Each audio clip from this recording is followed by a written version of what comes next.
শুভ সন্ধ্যা। শুভ সন্ধ্যা বলো না, শুভ রাত্রি হয়ে গেছে। তো দেখো বাবু আর নিশাকে, এই দেখো chicken egg egg plus chicken chowmein, আর এটা হচ্ছে চিকেন নাগেটস।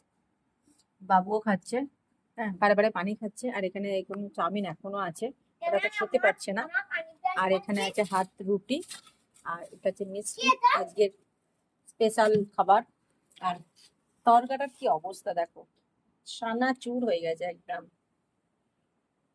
তো আজকে এই রবিবার ইচ্ছা হলো যে ঘরে খাবার মানে খেয়েছি, এখন আর খেতে ইচ্ছা হচ্ছে না, তার জন্য গিয়েছিলাম, দিয়ে সব কিনে নিয়ে এসেছি, খাচ্ছে ওরা, আমিও খাবো। আমি তো এইসব খেতে তো ভালোবাসি, চাইনিজ খাবার। নিশা কেমন হয়েছে? ভালো? বাবু পানি কম খেয়ে না খাবার। চিকেন চাউমিনটা খুবই ভালো, মানে মিক্স চাও, এটা মিক্স চাও তো খুবই ভালো হয়েছে, আমি একটু খেয়ে দেখি।